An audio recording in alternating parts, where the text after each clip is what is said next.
Le cheval plaît beaucoup, C'est un vecteur de communication extraordinaire. Avant d'être un cavalier, c'était important d'être un horseman. Always put the horse before the personal ambitions. Vraiment un cheval incroyable.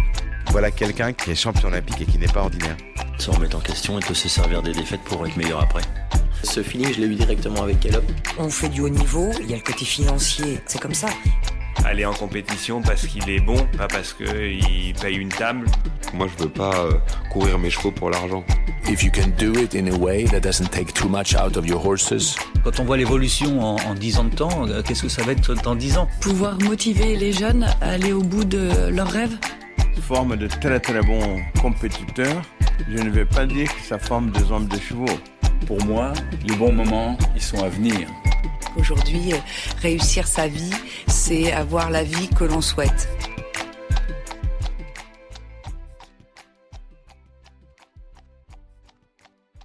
Il y a des rendez-vous qui dépassent le sport, des échéances qui concentrent des années de travail, de sacrifices, de remise en question, d'espoirs silencieux et de rêves immenses. Les championnats du monde font partie de cela. Du 11 au 23 août, les meilleurs chevaux, cavaliers, voltigeurs et meneurs de la planète se retrouveront à Aix-la-Chapelle, lieu mythique des sports équestres, pour défendre les couleurs de leur nation. Et puis le 28 novembre, c'est à Aloula, en Arabie Saoudite, que les Bleus de l'Endurance tenteront de décrocher un nouveau titre mondial. Cette année, avec la Fédération française d'équitation, nous avons eu envie de vous emmener là où tout commence vraiment, dans les coulisses de la préparation au très haut niveau. Bienvenue dans Entre Cavaliers, une série portée par les cavaliers et staff de l'équipe de France. Ces 10 épisodes ont été imaginés par Aymone Kestrian et la Fédération française d'équitation pour entrer au cœur de l'équipe de France d'équitation, comprendre ce qui se joue avant une grande échéance et découvrir ce que le haut niveau exige réellement des femmes, des hommes et des chevaux. Pendant plusieurs semaines, nous allons partir à la rencontre des grandes disciplines qui font vibrer notre sport. Le saut d'obstacle, le concours complet, le dressage. Mais aussi ouvrir les portes de disciplines plus confidentielles, moins médiatisées et pourtant absolument fascinantes. Le paradressage, la voltige, l'attelage, l'endurance. On parlera de relations avec les chevaux, de bien-être animal, de préparation mentale, de méthodes d'entraînement, de collectif, de confiance, de résilience, de performance. On parlera aussi bien sûr d'émotions, parce qu'avant les médailles, avant les hymnes, avant les podiums, il y a des histoires humaines, des histoires de passion, d'engagement total et de quête d'excellence. Pour nous, cette série représente énormément parce qu'elle nous permet de raconter ce sport autrement, peut-être plus en profondeur, grâce à la générosité et l'accessibilité de nos plus grands champions. Et parce que collaborer avec la Fédération française d'équitation autour d'un projet comme celui-ci est une immense fierté pour nous. Alors installez-vous avec nous, prenez le temps d'entrer dans les coulisses du très haut niveau et bienvenue dans cette discussion entre cavaliers. Le cheval a ce pouvoir rare, celui de révéler l'humain là où il pensait être limité. Il ne regarde ni le handicap, ni les différences, ni les faiblesses. Il regarde la présence, l'intention, la connexion et peut-être est-ce pour cela que le paradressage est une discipline si bouleversante. Dans cet épisode de Entre Cavaliers réalisé avec la Fédération française d'équitation à l'approche des championnats du monde d'Aix-la-Chapelle 2026, nous avons voulu raconter une autre facette du très haut niveau. Une facette profondément humaine, où le cheval devient bien plus qu'un partenaire de sport, un soutien, un moteur, parfois même un thérapeute silencieux. Autour de cette table, Chiara Zenati, cavalière paralympique à Tokyo puis Paris, Vincent Brunet, récemment intégré au groupe France en grade 1, et Fanny Delaval, chef d'équipe, partagent avec nous leur parcours de vie, leurs défis, mais surtout ce que le cheval transforme en eux. On parle ici de confiance en soi, de reconstruction, de regard des autres, de puissance retrouvée. On parle aussi du rôle grandissant du cheval comme médiateur dans l'accompagnement humain, de sa capacité unique à créer du lien et à réparer parfois ce que les mots ne savent pas atteindre. Parce qu'au fond, le paradressage nous rappelle peut-être l'essentiel, la force d'un cavalier ne se mesure pas uniquement à ses performances, mais aussi à la relation qu'il construit avec son cheval. Très belle écoute à tous. Bonjour, alors je vais faire dans l'ordre de Chiara qui est sur ma gauche, Chiara, Vincent, et puis Fanny, merci beaucoup de nous avoir rejoints. On est installés dans la loge fédérale, en marge du Printemps des sports équestres, entre la piste du Grand Parquet et la piste où est en train de se dérouler le dressage, la première épreuve du 1 étoile aujourd'hui. Et aujourd'hui, on aimerait parler avec vous de paradressage.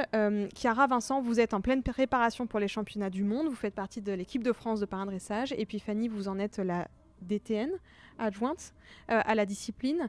Pour commencer peut-être, avant vraiment de se plonger sur la discipline telle que vous la pratiquez, sur les bienfaits du cheval dans votre vie, on aimerait peut-être comprendre comment est structurée la discipline du paradressage. Est-ce que Fanny, vous pourriez nous expliquer les règles, les différentes épreuves, le cadre, comment est-ce qu'elles se déroulent, comment est-ce qu'elles sont jugées pour que les auditeurs arrivent bien à comprendre le système qu'il y a autour de cette discipline ? Donc le paradressage n'est ni plus ni moins que la discipline du dressage, d'un point de vue sportif, avec la particularité d'être pratiquée par des cavaliers qui sont en situation de handicap.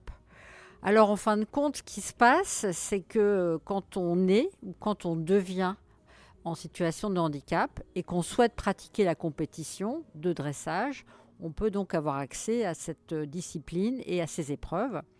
La chose qui est importante à comprendre, c'est que pour qu'il y ait de l'équité, il y a donc une classification, comme dans tous les parasports d'ailleurs, qui permet de déterminer la catégorie dans laquelle le cavalier et son cheval vont concourir. Et en paradressage, on a 5 catégories qu'on appelle les grades. Grade 1, grade 2, grade 3, grade 4, grade 5, sachant que le grade 1 regroupe les cavaliers qui ont les handicaps les plus importants et qu'ils font uniquement du pas pour une question de capacité physique. Le grade 2 et 3, donc là, ce sont des handicaps moins importants, mais les cavaliers font du trot et du pas et du trot, avec plus de pas pour le grade 2 et plus de trot pour le grade 3. Et à partir du grade 4 et 5, on est aux 3 allures, comme les valides. Et là, c'est aussi donc la nature, l'intensité du handicap qui permet de classifier les cavaliers. À partir de cela, donc, il y a des concours de paradressage qui sont organisés. Donc, en France, on a des concours nationaux et des concours internationaux, comme ce CPDI que nous vivons ici à Fontainebleau en ce moment, et comme le seront aussi les championnats du monde à Aix-la-Chapelle cet été, avec le plaisir d'avoir une inclusion, que ce soit ici à Fontainebleau ou à Aix-la-Chapelle, avec d'autres disciplines, ce qui est très important pour que le paradressage puisse avoir toute sa reconnaissance et toute sa légitimité au sein des sports équestres. Aujourd'hui, la Fédération française d'équitation est aussi délégataire pour la para-équitation adaptée. Est-ce que vous pourriez nous expliquer la différence entre ces deux disciplines ? Alors, je vais essayer d'être synthétique. En fin de compte, de façon historique, le sport pour les personnes en situation de handicap était géré par 2 fédérations dédiées au public. Il y a toujours la Fédération française handisport qui donc encadrait les cavaliers en situation de handicap moteur et sensoriel, donc visuel et surdité, et la Fédération française du sport adapté qui, elle, donc encadre les sportifs en situation de handicap mental, maladie psychique et aujourd'hui ce qu'on appelle les troubles envahissants du développement. Après les Jeux de Rio en 2017, nous avons obtenu à la Fédération française d'équitation la délégation pour le handicap moteur sensoriel, de façon à ce qu'on puisse être peut-être plus armé que la Fédération handisport pour accompagner le développement et aussi les équipes de France. Et là, tout récemment, parce que nous nous sommes sentis aussi légitimes au niveau de la fédération, nous avons réussi à obtenir la délégation pour les publics en situation de handicap mental et de troubles psychiques. Donc, afin de ne pas confondre, on a la para-équitation et on a donc la para-équitation adaptée avec des bénéficiaires qui ont quelques différences par rapport aux besoins d'adaptation, aux besoins de compréhension, aux besoins d'enseignement et de pédagogie.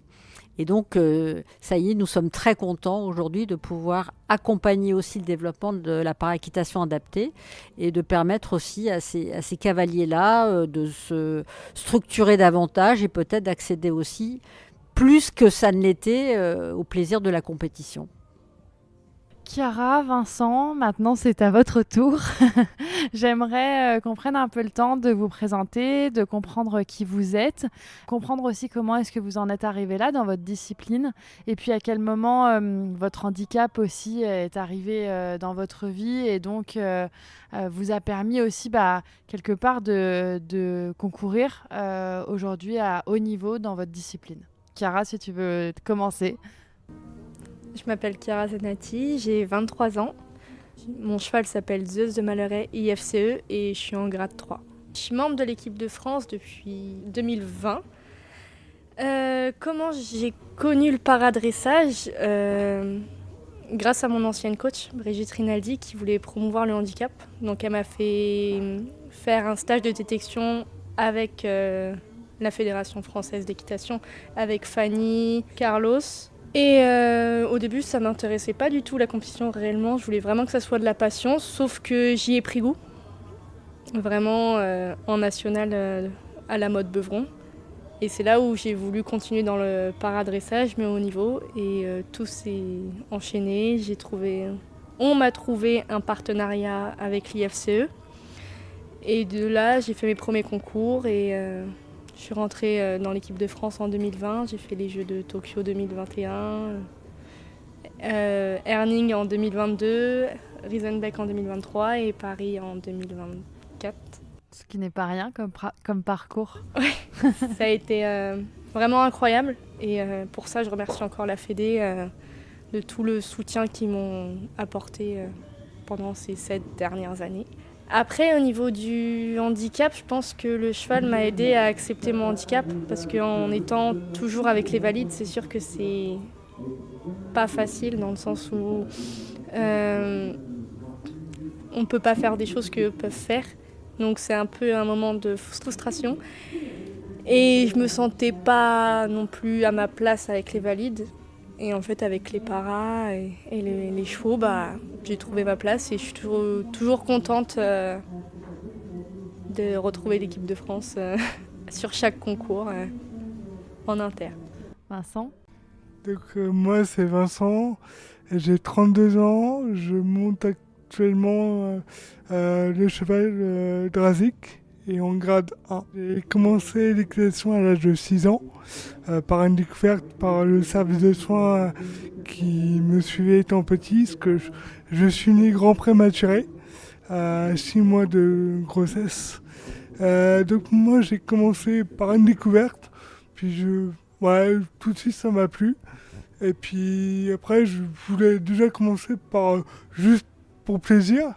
Et puis après, on m'a fait découvrir le dressage en compétition. J'ai fait ma première compétition en 2012 en national près de chez moi. Et puis ça m'a plu, je me suis pris au jeu. Et donc après, il a fallu trouver un cheval pour aller faire du national. Donc on m'avait prêté un cheval en 2023 pour aller faire du national où j'ai pu aller jusqu'au championnat de France. Et puis après, le staff m'a dit on aimerait bien te voir en international. Donc j'ai dit pas de souci, par contre, il faut que je retrouve un cheval, donc peut-être mettre un peu de temps.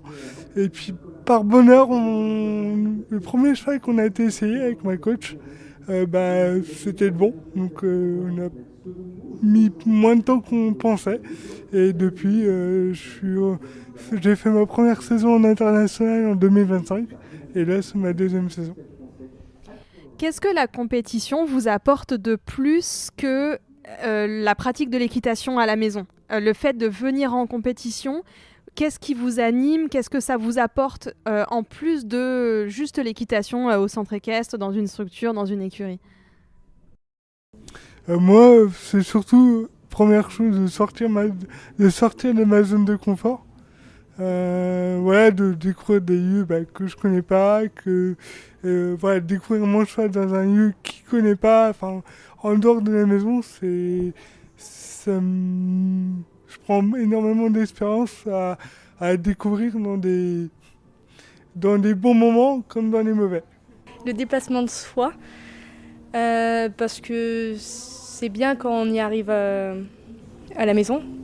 Ce qui me met encore plus de fierté, c'est de montrer qu'on sait faire sur la piste, parce que c'est un autre environnement. Il y a du monde, il y a l'équipe, il y a le staff. Donc je pense que ça met aussi une pression en plus. Et de dérouler là comme ça montre qu'on a quand même un mental et qu'on sait s'amuser. Vous, Fanny, Vous qui suivez ces jeunes toute l'année, qui les détectez, qui les emmenez sur ce type de compétition, qu'est-ce que vous constatez en fait? J'imagine que vous les voyez aussi travailler à la maison. Est-ce que vous avez la sensation qu'ils sont différents, qu'ils sont plus investis, que ça les aide aussi dans leur vie quotidienne à s'épanouir justement? Nous, ce qu'on ressent, c'est que ces compétiteurs, effectivement, alors il y a un terme qui est un peu à la mode, mais tant pis, je vais l'employer, on parle de résilience. Et c'est vrai que nos paradresseurs, ils sont résilients parce que ça demande très probablement des efforts supplémentaires, notamment sur le plan physique, sur le plan de la préparation. Avant de monter à cheval, on leur demande de faire davantage de choses peut-être que les valides. Et voilà, et on les sent vraiment impliqués pour pouvoir donner le meilleur d'eux-mêmes. Donc moi, ils m'impressionnent tous beaucoup par rapport à cette résilience. Et puis on a la chance d'avoir une équipe de France avec des cavaliers et toutes des staffs aussi périphériques parce que tout seul, tout seul, on est tout seul. Et là, il y a aussi tout l'accompagnement, c'est-à-dire les entraîneurs, les school riders pour les grades donc 1, 2, 3. Les school riders, ce sont les entraîneurs qui peuvent échauffer le cheval avant les cavaliers en compétition. C'est aussi spécifique au paradressage, mais c'est aussi quelque chose d'important. Et aussi les soigneurs, les grooms, aussi le staff fédéral avec une kiné, préparateur mental, donc l'entraîneur qui supervise, Carlos, etc.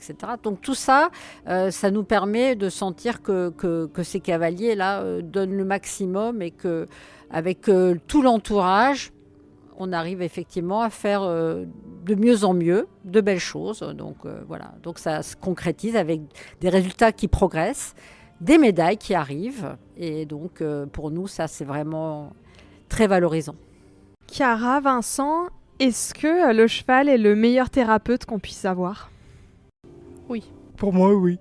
Est-ce que vous en ressentez les bienfaits au quotidien? Qu'est-ce que ça vous apporte en tant que personne de pouvoir collaborer? Parce que c'est vraiment de la collaboration avec un cheval. Comment vous l'avez nourri, cette relation? Premièrement, le cheval est un animal qui ne juge pas, contrairement aux humains. Et ça, c'est top. Enfin, pour moi. Et puis après, il m'a apporté d'autres choses. C'est plus d'équilibre. Plus de conditions physiques que je n'avais pas ou peu avant. Donc pour moi c'est la meilleure thérapie. Comme disait Vincent, chose que je dis tout le temps, il nous prend tel qu'on est. Il va pas mettre une étiquette sur nous parce que on est handicapé ou quoi. Il s'en fiche complètement le cheval. Donc ça c'est une partie aussi que j'apprécie énormément. Après, ils m'ont appris aussi la patience, surtout avec le nouveau cheval avec qui je concours. Il m'a appris la patience, une remise en question que je n'avais pas beaucoup avec l'ancien. Mais lui, il faut vraiment que je me remette en question, il faut que je sois vraiment présente. Donc c'est vraiment, c'est vraiment un truc qui va vraiment aider, me remettre en question. Et ça va m'aider aussi pour la suite dans les prochaines années. Respectivement, est-ce que vous pouvez nous dire quel est le système et les personnes qui gravitent autour de vous? Parce qu'on le disait, vous n'êtes pas tout seul, il y a un staff. Ce sport, à ce niveau-là, il demande de la préparation physique, peut-être mentale. En tout cas, j'aimerais le savoir. Quelles sont les personnes qui gravitent autour de vous et qui vous aident dans votre pratique? Donc pour moi, dans mon cercle proche, il y a mes parents, ma coach, ma groom qui s'occupe de mon cheval, que ce soit un petit peu à la maison, mais surtout sur les concours. J'ai une nutritionniste qui me suit, j'ai un préparateur physique et une préparatrice mentale. C'est indispensable aujourd'hui que toutes ces personnes soient là autour de toi. Ouais. Après, j'ai mis un peu de temps à me structurer, parce qu'il faut trouver les bonnes personnes, au bon poste, mais une fois que c'est trouvé. Moi, il y a plusieurs personnes. Donc, il y a ma mère, qui me suit partout depuis que j'ai débuté.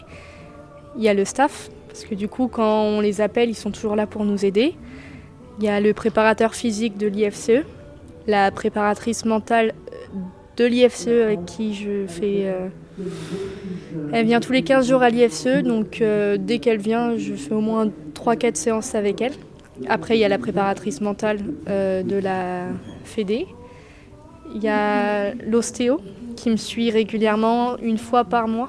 Quand elle vient sur le site, je prends rendez-vous. La nutritionniste, les kinés qui me suivent aussi à l'IFCE, je dirais maximum 3 fois par semaine. Après, ça peut être 2 fois. Et la kiné Manon de la Fédé qui nous suit au quotidien pour on va dire, suivre ce qu'on fait à la maison sur les concours. Un écu du Cadre Noir, donc Sébastien Goyenex, et du coup le soigneur qui nous suit depuis, moi personnellement, 7 ans, Geoffrey, le groom, qui fait à la maison et en concours les soins du cheval. La relation avec le cheval et aussi, et c'est très important, tout le staff autour du cheval. On a une vétérinaire fédérale qui est très très impliquée et qui travaille avec tous les vétérinaires de chaque chevaux parce que les chevaux vont donner aux cavaliers parce qu'ils vont aussi être dans la bonne condition physique et le bon suivi.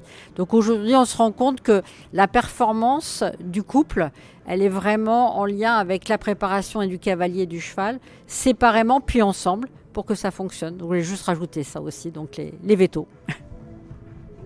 Chiara, tu as participé, toi, déjà à 2 Olympiades, en 2021 à Tokyo, en 2024, bien sûr, aux Jeux Olympiques et Paralympiques de Paris. Qu'est-ce que ça a changé pour toi de prendre part à des championnats, à des grands championnats? Tu as fait les Jeux Olympiques et Paralympiques de Tokyo, ensuite les championnats du monde, et ensuite, à nouveau, tu étais présente à Paris, alors que quelques mois avant Tokyo, tu faisais les championnats de France. Comment tu as comblé ce gap et qu'est-ce que ça a changé dans ta vie d'athlète, sur aussi ton regard, toi, en tant qu'athlète? Est-ce que tu te sens plus grande, plus forte, plus légitime? Mon regard, déjà, je m'y attendais pas du tout. Tout s'est tout enchaîné. Lors de ma première compétition, je vais dire ça à ma manière, j'ai explosé les scores. Je finis première avec 76% sur la dernière reprise. Et me dire que Fanny m'appelle pour me dire « Chiara, tu as été invitée à Tokyo », pour moi, c'était un rêve. Pour moi, c'était... J'allais me réveiller dans pas longtemps et me dire « Ok, t'y vas pas ». Et au final, si. Dans un premier temps, ça a été un peu compliqué parce que du coup, je suis partie avec l'équipe que je connaissais très peu, mais qui m'ont bien aidée. Je parle pas que des cavaliers, je parle de mon entraîneur, le staff, tous ceux qui m'ont accompagnée. Fanny qui était dans la chambre quand j'avais 18 ans. Non, je dirais ça m'a fait grandir. Parce que du coup, j'étais loin de ma famille et j'ai jamais été aussi loin de ma famille. De Paris jusqu'à Tokyo, ça fait une trotte. Et moi, je pense que ça m'a fait grandir. Ça m'a enlevé un peu l'anxiété que j'avais d'être loin de ma famille. Et franchement, je me suis éclatée à Tokyo. Il n'y a pas de mots à dire, il n'y a pas de mots... Alors, pour la petite anecdote, Chiara, on t'avait reçue juste après Tokyo. Tu étais bien moins à l'aise que tu ne l'es aujourd'hui, en tout cas à notre micro. Donc, tu as parcouru du chemin et on te félicite pour ça. Merci. Vincent, je rebondis aussi sur ce que tu nous as expliqué l'année dernière. Alors c'était ta première année d'international. Aujourd'hui, tu es ici au Printemps des Sports Équestres et tu entrevois de participer au championnat du monde. C'est pas rien non plus, c'est aussi un grand saut dans le sport de haut niveau. Comment est-ce que tu vis ce moment? Je le vis bien. Après, je reste les pieds sur terre parce que je sais que rien n'est gagné. Et il reste beaucoup de chemin à faire. Donc on gravit les marche par marche et après on verra ce qui se passe. Voilà. Fanny, Vous qui, donc ce qu'on disait, hein, vous les entraînez, vous les encadrez, vous les observez. Parfois, enfin beaucoup même en ce moment, c'est vrai que notre sport, l'équitation, est remis en question, critiqué souvent. Quand on voit à quel point est-ce que le cheval, le sport aide certains êtres humains, si ce n'est tous d'ailleurs, quel constat est-ce que vous faites de ça ? Je pense que le paradressage sera certainement un atout principal pour montrer que, puisque ce qui inquiète les gens qui sont contre notre sport, c'est le bien-être animal. Et leur montrer à quel point les chevaux sont avec leurs cavaliers, à quel point ils collaborent, que s'ils n'étaient pas dans le bien-être, jamais un cheval ne ferait ça. Je veux dire, on aurait des signes de désaccord. Et les chevaux, ils sont tellement avec eux et on les voit tellement. Parfois, nous, on tremble un peu parce que l'environnement est compliqué, il va y avoir un truc qui bouge, etc. On est toujours là sur le qui-vive. Et de temps en temps, ça peut arriver, bien entendu. Mais quand on voit effectivement la façon dont les chevaux sont là et donnent leur meilleur d'eux-mêmes avec leurs cavaliers, on se dit, ben oui, en fin de compte, le cheval, il est là et il n'est pas malheureux d'être là. S'il était malheureux, il ne serait pas comme ça.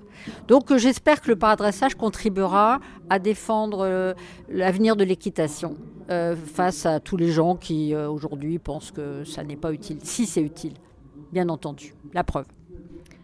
Chiara et Vincent, j'aimerais que vous adressiez un mot à toutes les personnes qui, comme vous, sont porteurs d'un handicap, parfois invisible, parfois léger, parfois beaucoup plus lourd, et qui pensent que l'équitation, c'est pas pour eux, qui pensent qu'on ne peut pas pratiquer ce sport-là quand on est porteur de handicap, que c'est trop dangereux, que c'est inaccessible, que c'est pas adapté. Qu'est-ce que vous pourriez leur dire pour les convaincre de franchir le cap, de rentrer dans une structure adaptée et d'essayer ? Et pour moi, je leur dirais qu'il faut pas hésiter, faut y croire parce que même si moi j'ai mis beaucoup de temps, plusieurs années à rencontrer des bonnes personnes qui acceptent de me faire monter et de m'emmener en compétition, j'ai beaucoup galéré, mais une fois que j'avais rencontré les bonnes personnes qui m'ont ouvert les bonnes portes, ça allait tout seul. Moi je dirais que si on a un objectif en tête ou un désir de vouloir faire du sport, faut pas s'arrêter au premier obstacle. Il faut essayer par toutes les manières de franchir cet obstacle et c'est comme ça qu'ils y arriveront. Fanny, est-ce que vous voulez compléter cette réponse et vous adresser justement à toutes les personnes qui pourraient être concernées, qui pourraient ne pas encore avoir osé et leur adresser un petit mot ? Alors, oui, pour répondre aux questions, est-ce que c'est dangereux ? Tout est dangereux. Quand on se lève le matin, la vie peut être dangereuse, bien entendu. Dès qu'on sort de chez soi, on peut rencontrer des dangers partout.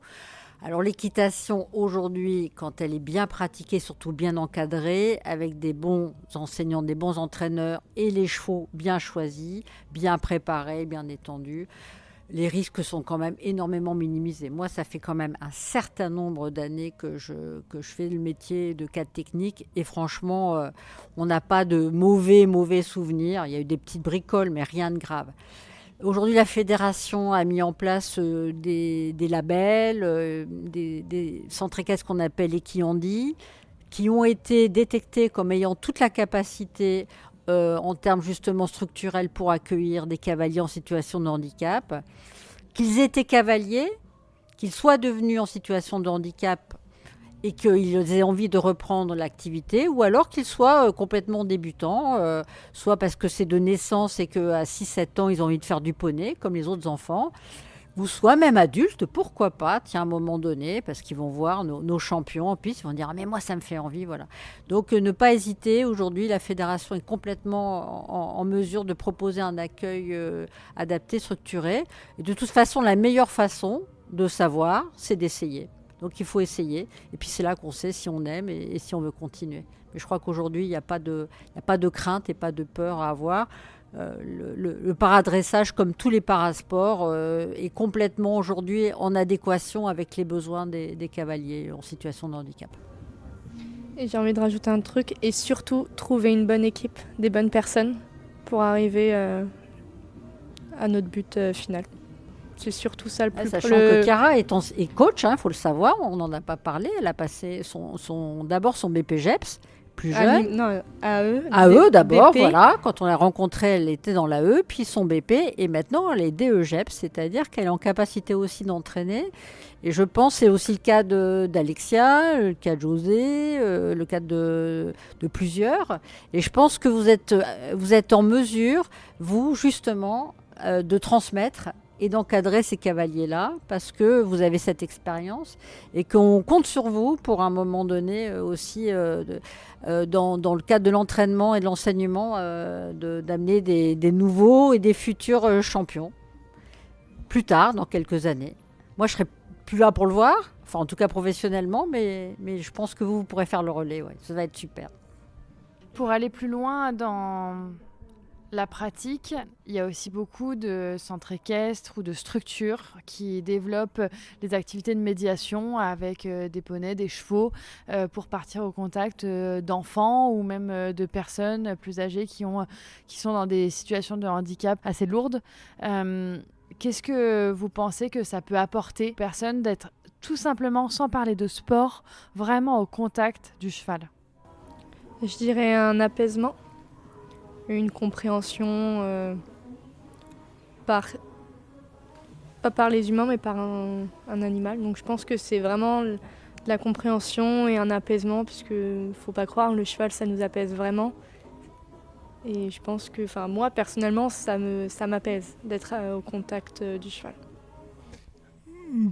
Personnellement, moi j'ai déjà vécu par le passé des situations où j'ai vu des personnes qui se sont ouverts, qui étaient très renfermés et au contact du cheval se sont mis à parler de manière naturelle et normale, entre guillemets.